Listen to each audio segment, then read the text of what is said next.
Bismillahirrahmanirrahim. Assalamualaikum warahmatullahi wabarakatuh. Perkenalkan, nama saya Farah Falhamda dengan NIM 4223001 dari Fakultas Usuluddin Adab dan Dakwah dari jurusan Ilmu Hadis UIN Syekh M. Jamil Jambek Bukit Tinggi. Tujuan saya membuat video ini adalah untuk memenuhi tugas dari ujian akhir semester pada mata kuliah Sirah Nabawiyah dengan dosen pengampu Ibu Melia Afdayeni, yang dimana pada saat ini saya akan membahas materinya mengenai bagaimana sih kondisi bangsa Arab sebelum Islam itu datang. Jadi pada judul Arab pra-Islam ini kita akan memiliki pembahasan subjudul yang dimana yang pertama itu mengenai letak geografis dari bangsa Arab itu sendiri. Nah, hal ini akan secara tidak langsung membahas mengenai ekonomi dari bangsa Arab. Lalu juga kita akan poin yang kedua membahas mengenai kondisi perpolitikan, yang ketiga kondisi sosial, yang keempat kondisi budaya, yang kelima kondisi ekonomi, dan yang keenam bagaimana sih kondisi agama sebelum Islam itu datang pada bangsa Arab. Nah, kita akan masuk saja kepada pembahasan judul sub pertama, yaitunya letak geografis dari Jazirah Arab. Nah, letak geografis dari Jazirah Arab ini ataupun kondisi geografisnya itu berhubungan dengan nama Arab itu sendiri. Nah, secara etimologi, kata Arab ini mengandung arti seperti padang pasir, tanah gundul, ataupun tanah gersang yang tidak terdapat tanaman dan tidak ada air padanya. Jadi, pada Jazirah Arab ini, di sebelah baratnya itu berbatasan dengan Laut Merah dan Gunung Sinai. Sedangkan di sebelah timurnya itu berbatasan dengan Teluk Arab dan Laut India. Sedangkan di sebelah utaranya itu berbatasan dengan negeri Syam. Nah, seperti yang diketahui bahwasanya Jazirah Arab ini merupakan benua yang mempersatukan daratan dan lautan. Yang dimana pada perbatasan barat lautnya itu merupakan pintu masuk kepada benua Afrika, dan pada perbatasan timur lautnya itu merupakan jalan menuju benua Eropa. Jadi setiap benua itu mempertemukan lautnya dengan Jazirah Arab, sehingga setiap kapal-kapal yang berlayar itu pasti akan singgah ke Jazirah Arab untuk berdagang. Jadi secara otomatis hal ini menjadikan benua Jazirah Arab ini sebagai tempat yang strategis dan menjadi pusat perdagangan pada saat itu. Nah, kita masuk pada poin yang kedua, yaitu kondisi sosial Arab pra-Islam. Jadi, kalau kita membahas mengenai kondisi sosial Arab sebelum Islam itu datang, nah, bangsa Arab ini kalau dilihat-lihat sangat memiliki pemandangan sosial yang sangat kontras, yang sangat kelihatan ketimpangannya, yang dimana para bangsawan dengan kemewahan dan kegelimangan harta yang mereka punya, lalu para budak dengan segala kesusahan dan kemelaratan yang ada pada diri mereka. Jadi sangat-sangat timpang bagaimana kondisi sosial pada saat itu. Terlihat sekali para orang-orang bangsawan dengan ketinggian derajat mereka yang memandang rendah para budak ini sebagai suruhan-suruhan mereka. Lalu juga orang-orang Arab ini, mereka ini hidup bersuku-suku. Nah, cara mereka hidup bersuku-suku ini juga sangat unik sekali. Itu mereka itu sangat fanatik sekali dengan suku mereka. Jadi fanatisme banget. Lalu orang-orang Arab ini ketika misalnya ada pertikaian antar suku, nah, mereka itu akan membela sukunya itu mati-matian. Tidak peduli sukunya ini benar atau salah. Kalau kita memakai konsep zaman sekarang, oke lah. Kalau ada salah dibela, kalaupun benar dibela gitu. Tapi kalau salah, bangsa Arab ini benar atau salah pun mereka akan membela mati-matian sukunya. Jadi seperti itulah kondisi sosial pada saat Islam belum datang pada bangsa Arab. Baik, kita langsung masuk kepada poin yang ketiga, yaitunya seperti apa sih kondisi politik pada saat sebelum datangnya Islam di bangsa Arab ini. Nah, seperti yang kita tahu bahwa jauh sebelumnya kota Makkah ini dikuasai oleh Nabi Ismail dan keturunan-keturunannya. Hingga pada suatu waktu, keturunan-keturunannya Nabi Ismail ini dirampas kekuasaannya oleh kabilah Jurhum namanya. Nah, pada pemerintahan kabilah Jurhum inilah mulai adanya nanti kezoliman-kezoliman di kota Mekah. Keharaman kota Mekah itu tak lagi terjaga.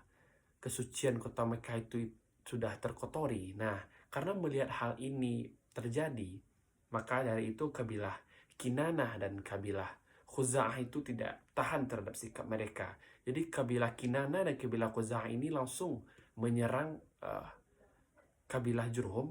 Lalu mereka ini mengusir kabilah Jurhum kembali ke tempat nenek moyang mereka, yaitu di Yaman. Lalu memerintahlah kabilah Kinanah dan Khuza'ah ini. Lalu pada suatu saat memerintahlah seseorang yang bernama Qusay. Nah, Qusay ini merupakan pemimpin pertama di kota Mekah yang berasal dari suku Quraisy. Seperti itulah kondisi pemerintahan ataupun perpolitikan bangsa Arab sebelum Islam itu tiba. Baik, kita langsung masuk kepada pembahasan poin yang keempat, yaitunya bagaimana sih kondisi budaya pada saat sebelum datangnya Islam di bangsa Arab ini. Nah, perbudaya yang namanya budaya ini ada yang baik dan ada yang buruk. Kita akan membahas yang baik terlebih dahulu. Bangsa Arab ini sangat menjunjung tinggi yang namanya kejujuran. Pernah suatu cerita, ada ketika seorang pedagang yang berasal dari Arab, bangsa Arab, itu bertemu dengan utusan dari kerajaan Romawi atau Bizantium. Lalu orang Romawi atau orang Bizantium ini bertanyalah kepada para pemuda yang seorang pedagang ini, yang dimana seorang pedagang ini merupakan seorang sosok yang sangat-sangat memusuhi Islam dan membenci Nabi. Lalu dia ditanya oleh orang Romawi ini, pertanyaannya itu, seperti apa sih sosok dari seorang Muhammad ini? Lalu seorang pedagang ini menjawab, dia itu kan benci terhadap Nabi. Dia itu kan sangat memerangi Islam, tapi dia itu tidak mengarang-arang keburukan tentang Islam dan tentang Nabi. Dia itu mengatakan yang sebenarnya saja, karena memang sifat orang-orang Arab itu sangat menjunjung tinggi yang namanya kejujuran. Jadi dia itu mengatakan bahwasanya Nabi itu merupakan orang yang baik, orang yang jujur, orang yang fatonah, yang memiliki postur yang seperti ini, yang seperti itu. Jadi dia itu mengatakan seperti apa adanya saja walaupun dia itu memusuhi Nabi. Maka seperti itulah kejujuran orang-orang Arab yang dimana hal itu sangat dijunjung tinggi oleh mereka. Lalu kebiasaan baik yang lainnya juga, yaitu orang-orang Arab ini sangat menghargai yang namanya tamu. Jadi ketika ada orang-orang itu bertamu ke rumah mereka, orang-orang Arab ini akan menyediakan atau melayani dengan baik. Mereka menyediakan makanan, mereka menyediakan bahkan tempat tidur juga disediakan untuk bermalam sehari, 2 hari, 3 hari. Jadi mereka itu memang sangat-sangat menjunjung tinggi yang namanya kejujuran dan menghargai tamu. Lalu kita pindah dari sisi baik ke sisi yang buruk. Ada juga sisi buruknya, dan bahkan bisa dibilang sebelum datangnya Islam banyak sisi buruknya daripada sisi baik. Nah, sisi buruknya itu adalah yang pertama, orang-orang Arab ini, mereka itu yang laki-laki memiliki istri yang sangat banyak tanpa adanya batasan. Jadi bisa saja mereka menikahi istri sebanyak 5, 7, 10, 11, 12 dan seterusnya sebelum Islam datang dengan membatasi sebanyak 4 istri saja gitu.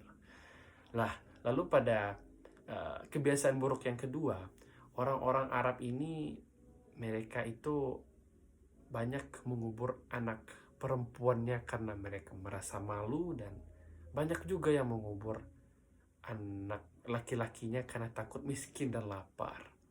Lalu kebiasaan buruk yang ketiga mengenai orang-orang Arab ini memiliki salah satu budaya buruk yang dimana ketika misalnya ada seorang suami istri, mereka ini ingin mempunyai keturunan yang bagus. Nah, ketika seorang suami ini bisa dibilang fisiknya kurang bagus, maka dia itu akan meminta seorang pria, yang dimana pria itu orang yang tidak suami sah dari istrinya, untuk memadu istrinya supaya mendapatkan fisik dari pria tersebut, yang dimana pria yang dimintai oleh suami ini memiliki fisik yang bagus demi mendapatkan keturunan yang bagus juga.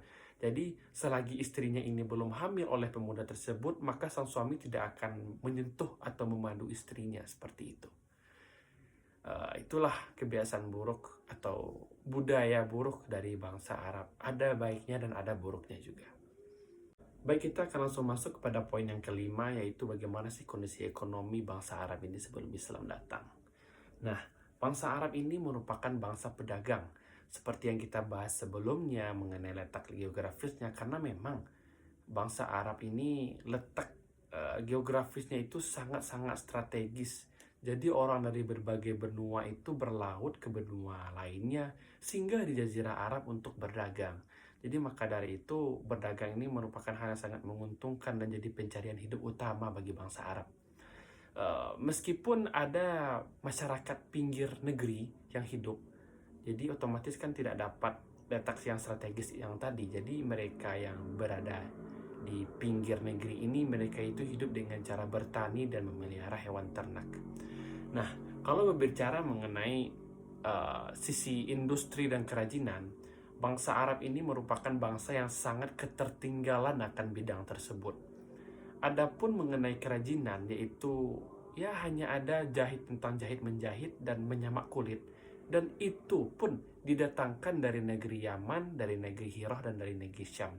Jadi sangat-sangat ketertinggalan bangsa Arab ini mengenai pada sisi kerajinan dan perindustrian. Jadi jikalau kita melihat masyarakat di kemiskinan, kelaparan, orang-orang yang berjalan tanpa busana karena memang tidak memiliki itu akan yang namanya harta. Jadi pemandangan ini merupakan pemandangan yang biasa saja, yang biasa terjadi pada bangsa Arab pada saat itu. Baik, kita langsung masuk kepada poin yang terakhir, yaitu bagaimana sih kondisi agama bangsa Arab ini sebelum Islam datang. Nah, seperti yang kita ketahui sebelumnya, Arab ini kan, tanah kota Makkah ini dulu kan dikuasai oleh para keturunan Nabi Ismail, yang dimana bapak dari Nabi Ismail ini Nabi Ibrahim. Nah, keturunan Nabi Ismail ini masih berpegang teguh kepada ajaran tauhid Nabi Ibrahim. Tapi seiring dengan berjalannya waktu, orang-orang itu nantinya itu berpaling dari ajaran tauhid Nabi Ibrahim, dan mereka walaupun masih ada sisa-sisa dari jejak ajaran Nabi Ibrahim di kota Mekah itu.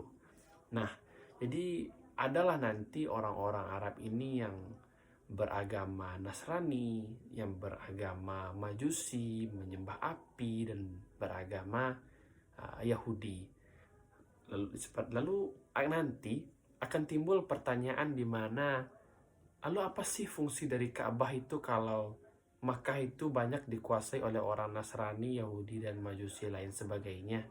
Apa sih fungsi Ka'bah pada saat itu? Nah, Ka'bah pada saat Islam belum datang di Arab itu hanya sebagai pajangan saja, tidak digunakan untuk seperti yang kita tahu sekarang sebagai tempat beribadah, bertawaf, berhaji, lain sebagainya. Kalau dulu itu tidak. Ka'bah itu hanya sebagai pajangan.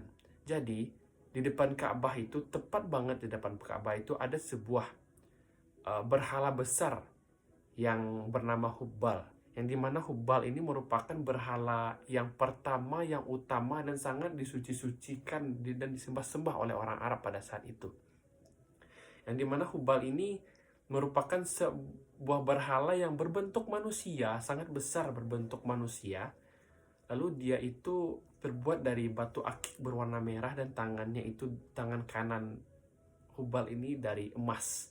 Nah, berhala inilah yang diletakkan tepat banget di depan Ka'bah dan disembah-sembah oleh orang Arab pada saat itu.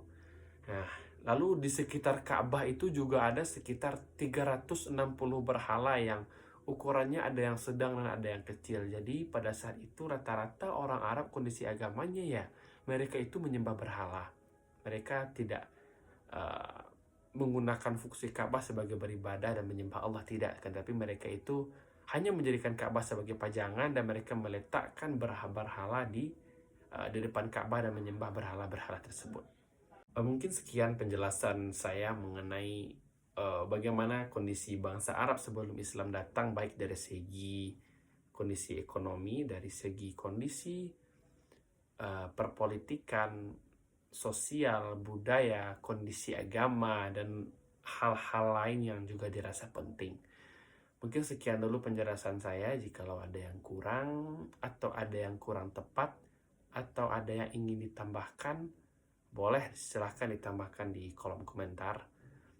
Kalau ada yang ingin didiskusikan, ditanyakan, silahkan disertakan di kolom komentar. Sekian, terima kasih. Apabila banyak kurang, salah dan maaf, saya minta maaf. Wabillahi taufiq wal hidayah. Assalamualaikum warahmatullahi wabarakatuh.